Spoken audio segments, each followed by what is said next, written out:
Alors je tiens à préciser qu'en cette période de coronavirus, il est très important de rester chez soi.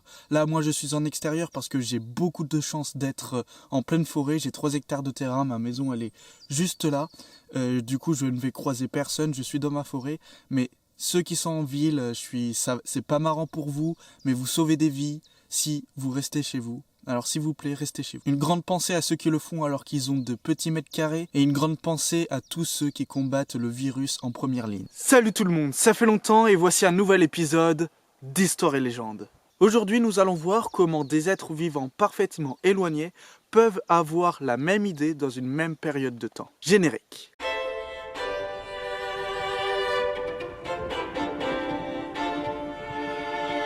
Alors, accrochez-vous bien car aujourd'hui je vais vous parler de l'histoire incroyable du centième singe.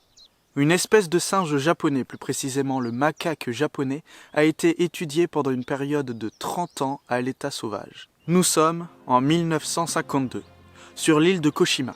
Des scientifiques nourrissent les macaques japonais avec des patates douces qu'ils jettent sur la plage de sable. Les singes aimaient le goût de la patate douce, mais trouvaient désagréable la saleté qui s'y trouvait.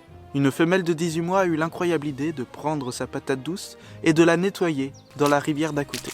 La jeune femelle alors l'enseignèrent à sa mère, puis à ses camarades qui jouaient avec elle, et ses camarades l'apprirent eux-mêmes à leur mère. Cette innovation culturelle alors de nettoyer sa patate douce dans la rivière d'à côté furent graduellement adoptées devant les yeux des scientifiques.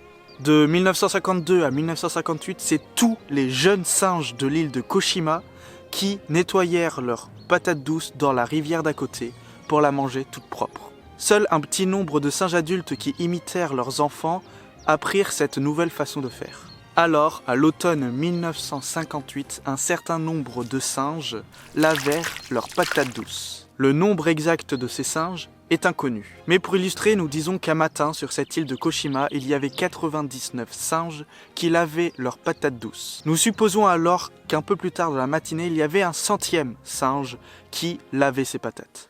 Et c'est à ce moment-là, du supposé 100e singe, qu'il s'est passé quelque chose d'incroyable. Ce soir-là, après ce 100e singe, tous les singes se mirent à nettoyer leurs patates avant de les manger. Un peu comme si l'énergie additionnelle de ce 100e singe a créé une percée scientifique. Mais ce que les scientifiques ont observé de plus incroyable encore à ce moment-là, c'est que ce soir-là, il n'y avait pas que tous les singes de cette île qui se mirent d'un coup à nettoyer leurs patates douces avant de les manger, mais simultanément des singes d'autres îles se mirent à également nettoyer leurs patates ce soir-là. Même des singes qui se trouvaient alors sur le continent et qui étaient parfaitement éloignés de ces autres singes se mirent d'un coup à nettoyer leurs patates. Et depuis ce moment-là, ces macaques japonais furent surnommés les laveurs de patates. Je trouve cette histoire particulièrement étonnante. Mais maintenant, je vais vous en raconter une autre. C'est une théorie qui explique comment l'histoire de ce 100e singe a pu arriver. Parce que si un groupe de singes a appris à nettoyer leurs patates et que d'un coup, presque simultanément, tous les singes de l'île se mettent à nettoyer leurs patates et que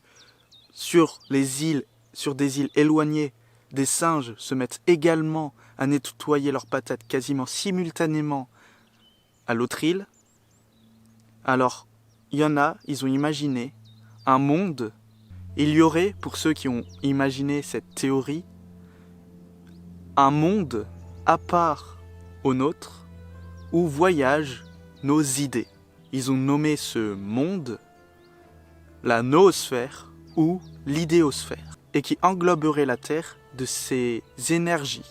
Dans cette noosphère, il y aurait alors plusieurs idées qui se baladent d'individus différents et qui se confrontent. Ils expliquent alors l'histoire du 100e singe comme ceci. À partir du moment où il y a un nombre conséquent de personnes qui ont une idée, alors la probabilité pour que nos pensées qui voyagent dans cette noosphère rencontrent cette pensée de nettoyer les patates est beaucoup plus grande et va arriver un moment où tout le monde va intégrer cette idée et va la mettre, alors qu'ils ne se sont jamais vus physiquement, mais leurs idées se sont confrontées dans cette noosphère. Ça peut être alors l'explication de la construction de pyramides partout sur la planète dans une période de temps assez proche. On peut alors aller un peu plus loin en se disant que c'est ce qui se passe avec l'écologie.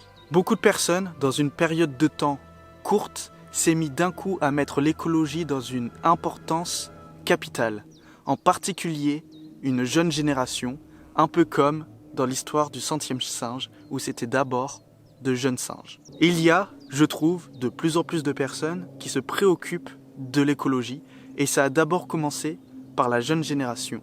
Bien sûr, ce n'est qu'une histoire, c'est probablement faux, et il y a très certainement une explication beaucoup plus rationnelle à tout ça.